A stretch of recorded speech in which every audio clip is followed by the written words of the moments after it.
السلام عليكم ورحمة الله وبركاته. أبطال تالتة إعدادي، الأخبار؟ إن شاء الله تكونوا كويسين. النهاردة معانا الدرس التاني، هو التمثيل البياني للحركة. تمام. إن شاء الله قبل ما نبدأ الدرس ده عايز أوريك 3 أشكال لازم تبقى عارفهم.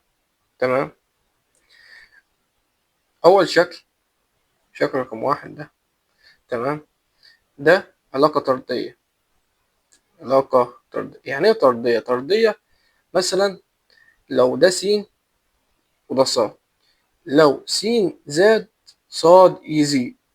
طب يا مستر لو س قل صاد يقل، يبقى دول علاقة طردية. طب أنا أعرف منين؟ لو مسكت هنا مثلا وليكن ده 0 1 2 3، 1 2 3، لو بصيت عند الواحد هتلاقي نفس الكلام. طب عند الاتنين هتلاقي برضه التاني نفس الكلام. عشان كده بنسميها علاقة طردية. علاقة طردية يعني نقول دي يزيد، التانية مالها يزيد. تمام.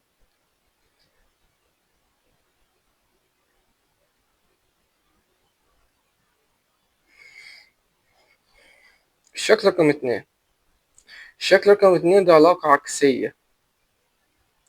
من اسم عكسية أنا ماشيين عكس بعض، السين والصاد. لو السين زادت الصاد تقل، وهكذا. لو جيت رقم مثلا ده 0 1 2 3، هنا 1 2 3. تعالى مثلا عندي 3، انزل كده لتحت هتلاقيها 1. يعني صاد، يعني س أعلى حاجة، صاد بتكون أقل حاجة. واحدة فيهم يزيد، تانية يقل. تمام. أما الشكل ده ثابت، هو باين عليها خط مستقيم موازي محور الصاد، ده ثابت ما بيتحركش، ملوش دعوة. ده لو مثلا ده 5، لو س ده 5 هتلاقي الصاد هي بتتحرك، الصاد ماشي لكن السين هي اللي ثابتة، فنقول عليه ثابت، نقول عليه ثابت. طب يا مستر ليه التمثيل البياني ده أصلا، أو ليه العلماء الفيزياء استخدموا التمثيل البياني؟ أول حاجة لسهولة الوصف، عشان أعرف أوصف، أقول لو دي زادت دي تزيد، لو دي قلت دي تقل، هحسبها لك. تاني حاجة سهولة التنبؤ. ازاي؟ بص يا حبيبي، لو قال لك في العلاقه الطرديه انت تتنبأ الصاد مش عارفها، لكن السين بيقول لك لو السين زادت الصاد تزيد عشان علاقه طرديه. طيب تنبأ بالصاد، لو السين زادت الصاد هتقل، ده اسمه تنبؤ. يبقى لسهوله الوصف وتاني وسهوله التنبؤ. تمام.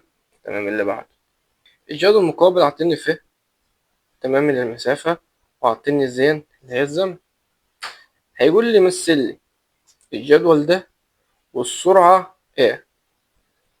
عايز التمثيل، تمام، وعايز السرعة.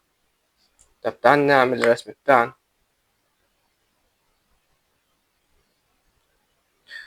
طب فوق بتبقى المسافة، تحت تبقى الزمن. طب انت عرفت ان انا مثلا فوق مسافة وتحت زمن؟ يا حبيبي العين بتساوي ايه؟ تساوي مسافة على زمن. مين فوق؟ مسافة فوق. مين تحت؟ زمن. بس خلص. رتب بقى. خلي بالك ده 10 20 30 40 50. خلاص يبقى ده 10 20 30 40 50.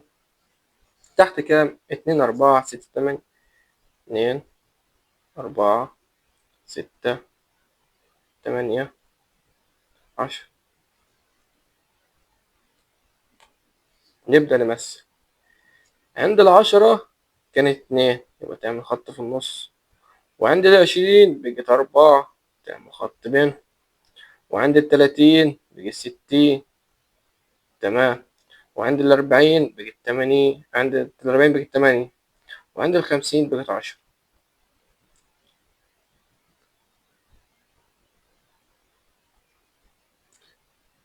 انت لو عملتها بالمسطرة تطلع مظبوطة، بس هنا مفيش مسطرة ففي للأسف طلع 100. بس انت لو جيت خدت 10 تطلع فين؟ عند الاتنين. 20 عند الاتنين، عند الأربعة معلش. 30 عند الست. تمام.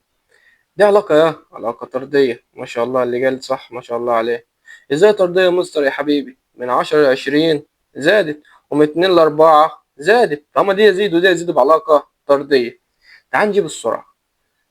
نجي أي نقطة يعجبك، وليكن عند 40. عند مسافة 40 كام الزمن؟ تنزل لتحت 80. 8. 40 على 8 فيها كام؟ فيها 5. طب بص، أنا مش معنى خدت 40 على 8 خد اللي يعجبك. هناخد أول واحدة خلاص. 10 على 2 بيساوي كام؟ بيساوي 5. يبقى دي متر كل ثانية. يبقى احنا جبنا السرعة. السرعة لو جيت حسبت في كل خانة منهم هتلاقي السرعة كلها تطلع 5. في الحالة دي نقول عليها سرعة منتظمة. والسرعة المنتظمة احنا عارفينها بسرعة ثابتة. برافو عليكم، سرعة ثابتة. تمام. اللي بعده السؤال ده بيقول لك أعطيك جدول 10 20 30 40 50 60. الزمن 5 10 15 20 نقطة صاد 30. عايز العلاقة اللي أنت تمثل التمثيل بتاعك البياني. تمام. تمام. هنا ده النقطة دي صفر. تمام. ماشي كام؟ 10 20 30 40 50 60. خلاص يبقى نمشيها كل 10 بنزيد بالعشر. على 10 20 30 40 50 60. تحت كام؟ تحت 5 10 بيزيد بالخمسات يعني. ادي 5 10 15 20 25 30. تمام. عند الحجرة بتساوي 5. نيجي عند 10 كده ولا 5 كده وبنعمل نقطة. وعندي 20 بيساوي 10. وعندي 20 بيساوي 10. مش عارف عندي س بيساوي 15. طب احنا ملناش دعوة. سيب أخش على بعض. عندي 40 بيساوي 20. أدي 40 كده وأدي 20 كده. تمام. وعند 50 بيساوي صاد ملناش دعوة. وعند 60 بيساوي 30. اطلع بال30 واطلع بال60. اللي هي الشكل ده. تمام. بالمسطرة هتطلع معاك صح، لكن للأسف الرسم مش دقيق. تمام. تعال نشوف بديهيا. 10 20 س 40 50 60 يبقى س بكام؟ 30. سهل. صاد نفس الكلام. 5 10 15 20 نقط 30 يبقى كام؟ 25. يبقى احنا جبنا العلاقة، ودي علاقة طردية. س جبناها ب30 وصاد جبناها 25. نوع السرعة هتمسك أول خانة وتحسب. 10 على 5 فيها الاتنين. 20 على 10 فيها الاتنين. 30 على 15 فيها الاتنين. 40 فيها الاتنين، ودي فيها الاتنين ودي فيها الاتنين. يبقى دي سرعة منتظمة، والسرعة المنتظمة ثابتة. تمام كده خلصت. بص بقى، الرسم البياني أو هو هيديك جدول هتعمل محور السين بتاعك المسافة على محور مين؟ على محور الرأسي اللي هو الصادات. تمام. أما الزمن المحور الأفقي اللي هو السينات. يبقى هنا س وهنا صاد. تمام. تمام. شوف السهم طالع في النص اهو. يبقى دي سرعة منتظمة. تمام. تعالى هنا أعطيك السرعة وأعطيك الزمن بس خط ثابت. هي سرعة منتظمة. خلي بالك، هنا مسافة هنا سرعة. هنا مسافة وهنا سرعة. تمام. انت عايز تقول ايه؟ عايز اقولك اما المسافة يديك مسافة ويديك زمن والخط طالع في النص كده يبقى عجلة منتظمة. طب في رسم تاني ليها؟ ايوه فيها الرسم تاني ليها. لو هتشيل المسافة وتحط مكانها السرعة هتخلي الخط كده ثابت او موازن محور مين؟ السينات. ودي سرعة مين؟ منتظمة. تمام. تمام. يبقى بيقول لك علل الخط مستقيم مائل يمر بنقطة الأصل. علل ليه؟ لأن المسافة تتناسب طرديا مع الزمن عند ثبوت مين؟ الجسم. السرعة، يعني السرعة تطلع ثابتة. تمام. تمام. الناحية التانية بيقول لك خط مستقيم أفقي. علل موازن محور الزمن اللي هو محور السيني. علل ليه؟ لأن السرعة تظل ثابتة بمرور الزمن. بعده بيقول لك إرشادات خاصة عشان تحل مسائل. إزاي تجرى رسم شكل بياني اللي قدامك. تمام. أول حاجة لإيجاد المسافة. إيجاد المسافة هتروح واقف عند الزمن، مثلا عند الزمن 30. المسافة كام؟ تقف عند الزمن 30 وتطلع لفوق. أول ما تخبط في الخط اللي طالع ده، خبطت هنا، خش بقى على المسافة. المسافة طلعت لك بكام؟ 60. تمام. يبقى هتعمل ايه؟ ادي وليكن ادي الرسم اهو، دي مسافة وده زمن. حلو حلو. واعطيك كده، وهي بيقول لك مثلا هنا اهو عند الزمن وليكن صاد، المسافة الساوية هتطلع فوق. أول ما تخبط فوق كده خش على طول على المسافة، هتطلع لك الرقم ده. تمام. الزمن نفس الكلام، هتروح عند المسافة وتخبط فين؟ في السهم في الخط اللي طالع. أول ما تخبط في الخط الطالع انزل على مين؟ على الزمن. تمام. كده عرفت تقرا. خش على بعض. ركز معايا، بيقول لك إرشادات خاصة لحل مسائل حساب السرعة. لو هتجيب السرعة وأعطيك مسافة وأعطيك زمن، دي حاجة اسمها الميل. اسمها الميل. طب الميل اللي هو مين؟ هو السرعة بيساوي دلتا ف على دلتا زين. ايه الدلتا دي يا مستر؟ الدلتا دي اللي هي الفرق الكبير ناقص الصغير. اللي هو ازاي؟ عند ألف المسافة كام؟ مسافة 20. عند ب المسافة كام؟ 80. يبقى تطرح 80 ناقص 20 على تعالى في الزمن، عندك 10 وعندك 30. يبقى 30 ناقص 10 هتساوي كام؟ هتساوي 3. تمام. متر كل ثانية. فهمت اللعبة؟ هو ده. ايه دلتا ده؟ ده يا باشا ده حرف يوناني. تمام. يقرأ دلتا ويعبر عن التغيير في مقدار أي كمية فيزيائية. يعني التغيير في المقدار، يعني مثلا هو لو كان 1 وبقي 5، حصل له زيادة. طب الزيادة دي ايه الزيادة دي؟ الزيادة الفرق. زي مثلا انت جبت أول امتحان 2/10. معلش استحمل، أنا عارف إن 2/10 تقيل عليك كتير، والله كتير.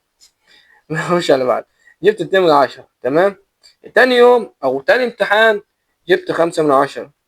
مستواك زاد ما شاء الله، انت زدت، يعني حصل تغير. التغير ده كام؟ هتطرح 5 ناقص 3. 5 ناقص 2 تطرح 5 ناقص 2 هيساوي كام؟ هيساوي 3. يبقى التغير بتاعك كام؟ 3. بس خلاص. اللي بعد عايزك تحفظ، ودول مهمين جدا. دي قلت لك لو الجسم ساكن، لو الجسم ايه ساكن يبقى خط ساكن دوت اللي قلنا عليه في أول ايه الحصة. لو الجسم ساكن هتعمل خط موازي لمحور مين سينات. بس خلي بالك تعمل خط موازي بين المسافة والزمن، عشان لو عملت خط موازي بين السرعة وبين الزمن، دي كده خط كده، دي اسمها سرعة منتظمة. تمام. أما دي ده جسم ساكن، يعني سرعته بصفر لما بلغت لما فيهاش. اما بقى لو سرعة بجسم غير منتظم، غير ايه منتظم، خلاص انت اعمل محور، ادي المحور بتاعك وفنن بقى. عامل فنان، عايز تطلع بشكل كده عوج زيك ماشي، عايز تطلع بشكل اعوج زيك ماشي برضو. المهم في كل تحليل تطلع سرعة غير منتظمة. تمام تمام. لا انت مش عاوز يا صاحبي، انت ما شاء الله عليك. يلا بينا. يلا بينا اركب معايا. نروح فين يا عم؟ هاخدك مشوار دلوقتي. انا هنتحرك بالعربية انا وانت. احنا كده الزمن صفر، كده الزمن صفر والسرعة صفر. مستر وهو يرغي، هو في زمن صفر يا ابني؟ انا قصدي هو الزمن شغال، بس انا قصدي لسه ما اتحركناش. فلما اتحركناش بالنسبة لنا احنا اللي احنا ما اتحركناش. تمام. فالزمن والسرعة بصفر. تمام تمام. طب بعد ثانية اصبح سرعتنا 3. طب بعد ثانيتين اصبح سرعتنا 6. طب بعد 3 اصبح سرعتنا 9. بعد 4 ثواني المشوار بتاعنا اصبحت السرعة 12. مش فاهمك عايز تقول ايه؟ عايز اقول لك إن السرعة عمالة تتغير من 3 ل6 ومن 6 ل9 ومن 9 ل12. التغير في السرعة ده والزمن نتج عنه حاجة اسمها العجلة. اسمها ايه؟ العجلة. لا يا حبيبي، مش العجلة بتركبها يا حمار، هي اسمها كده، اسم العلم العجلة. أيوه، ركز معايا. في حاجة اسمها الحركة المعجلة. الحركة المعجلة. إيه الحركة المعجلة؟ دي الحركة التي تتغير فيها سرعة الجسم، إما بالزيادة أو النقص. والتعريف ده مهم، أهم من ذات نفس العجلة. أنا قلت لك التعريف ده مهم. الحركة المعجلة دي الحركة يتغير فيها سرعة الجسم، لما بتزيد لما بتنقص بمرور الزمن. تعال نخش بقى على العجلة. ده مقدار تغير السرعة في خلال وحدة الزمن، أو المعدل الزمني للتغير في السرعة. تمام. تمام. في فرق بين الحركة المعجلة والعجلة. والحركة المعجلة أهم من العجلة. لو لقيت بزيادة أو بالنقص، تمام، تغيير السرعة بزيادة أو بالنقص، خش العجلة الحركة المعجلة. أما مجرد تغير في السرعة بس يبقى العجلة. تمام. تمام. العجلة نرمز لها بالرمز ج. تمام. بتساوي إيه؟ بتساوي التغير في السرعة والتغير في الزمن. تمام. دي الفترة الزمنية. التغير دوت احنا قلنا بنطرح الكبير ناقص الصغير. بعجلك كده، مين الكبير؟ السرعة الابتدائية، أول سرعة بديناها ولا آخر؟ بعجلك كده هنطرح الكبير ناقص الصغير. طب مين الكبير؟ السرعة اللي ابتدينا بيها ولا السرعة اللي جربنا يعني نوقف عليها؟ كده جربنا نوقف. طب اللي جربنا نوقف دي بنقول عليها عين اتنين، لكن أول سرعة عين واحد والزمن بيكتبه زي. تمام. تمام.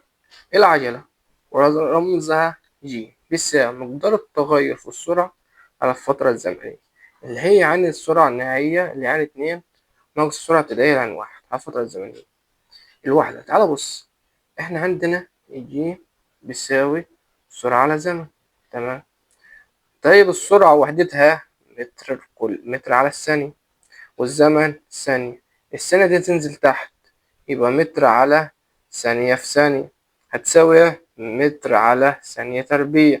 طلعها فوق هتساوي متر على ثانية تربيع. اهو، وحدة قياس العجلة، وحدة قياس السرعة على وحدة قياس الزمن، متر على الثانية على ثانية. نازل الثانية بتنزل تحت تاني، تطلع تساوي متر على الثانية في واحد على الثانية. ده يعني ايه؟ فصل لك دي عندي هتساوي متر على الثانية تربيع هتساوي متر على الثانية تربيع. مبدئيا كده، طالما في عجلة يبقى سرعة متغيرة. طالما في عجلة يبقى سرعة متغيرة. طالما في عجلة في سرعة متغيرة. ليه يا مستر انت بتقول طالما في عجلة في سرعة متغيرة؟ اصل العجلة ديت يا حبيبي بتيجي بالسرعة متغيرة. لو ما فيش سرعة متغيرة وسرعة منتظمة العجلة هتساوي صفر، اصبح ما فيش عجلة. تعال بص، هيقول لك علم عندما يتحرك الجسم بسرعة منتظمة. سرعة منتظمة، خلاص مفيش عجلة، فإن عجلة حركته تساوي صفر، لأن سرعته لا تتغير بمرور الزمن. اللي هي دلتا عين. تعالى أفهمها لك. دلوقتي أنا ابتديت بسرعة تساوي 5 ونهيت بسرعة تساوي 5. بصوا كده، سرعة ثابتة. واحنا عندنا جي بتساوي عين 2 ناقص عين 1 على الزمن. طيب عين 2 5 ناقص 5 وعلى زمن، تطلع صفر على الزمن. طب صفر على أي حاجة بتساوي ايه؟ بتساوي صفر. بس كده، سهل الأمور مش صعب. خش على حاجة اسمها العجلة المنتظمة. ايه العجلة المنتظمة دي؟ بص يا حبيبي، العجلة المنتظمة دي لما بتزيد بانتظام لما بتنقص بانتظام.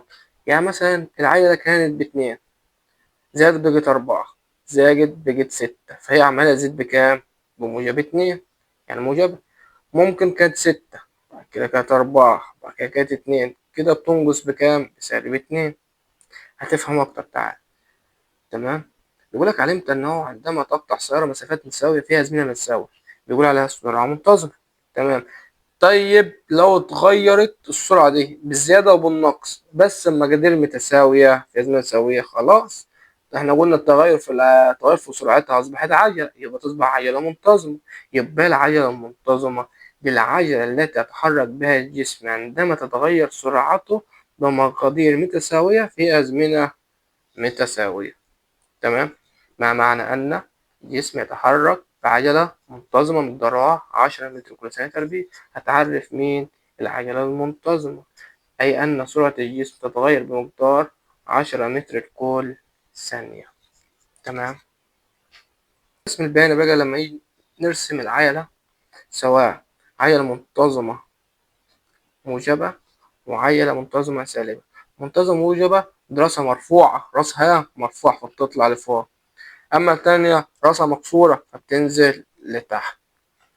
افتكر إن الموجبة عاملة زي مطلع، عاملة زي إيه؟ مطلع. أما السالبة عاملة زي المنزل، عاملة زي إيه؟ المنزل. تعال نمثل، يعني نمثل الشكل بين حمار. عندك السرعة وعندك الزمن. تمام. فقلت لك افتكرها، لو موجبة يبقى طالعة، تمام، لو سالبة تبقى نازلة. بس سهل، مفيش تاني. ركز معايا. يقول لك متى تكون مع توضيح بالرسم العجلة المنتظمة الموجبة. لو هي موجبة احنا عارفين العجلة بتساوي عين 2 ناقص عين 1 على الزمن. طب امتى تبقى موجبة؟ لو عين الاتنين أكبر. لو عين الاتنين أكبر، لو أكبر هتطلع القيمة بالموجب. طيب لو عين 1 هي اللي أكبر تطلع بالسالب. طب امتى تساوي صفر؟ لو الاتنين دول أصلا قد بعض. تمام. تمام. تعالى بصها. امتى تكون العجلة المنتظمة موجبة؟ لو السرعة النهائية أكبر من السرعة الابتدائية، وده الرسمة بتاعتك. أما لو سالبة خلاص يبقى النهائية أصغر من الابتدائية، وده الرسم بتاعها. إمتى تساوي صفر؟ لو السرعة النهائية تساوي السرعة الابتدائية، يعني سرعة منتظمة، ونعمل السرعة بخط كده مستقيم. أو في رسمة تاني، لو تعمل كده ودي مسافة ودي زمن، لو كده سرعة منتظمة. لو حطيت ديت يبقى دي عجلة صفرية أو عجلة بتساوي صفر، والاتنين سرعة منتظمة. اللي بعد ركز معايا يلا عشان شفت كام تركة كده عشان نعرف نحل. بيقول لك إرشادات خاصة لحل مسائل العجلة. لو يبدو الناس يتحرك الجسم بسرعة منتظمة يبقى خلاص العجلة بتساوي صفر، يعني التغير في السرعة بتساوي صفر. طيب لو بدأ الجسم حالة سكون، يعني انت راكب عربية، هل العربية لها سرعة دلوقتي؟ لا، يبقى السرعة الابتدائية بتساوي صفر. هتساوي بس العجلة هتساوي بس السرعة النهائية على الزمن، على الفترة الزمنية. يقول لك عندما يتوقف الجسم المتحرك عن الحركة حصل له حاجتين، لا إما داس فرامل أو وقف، لا داس فرامل لا وقف. حلو.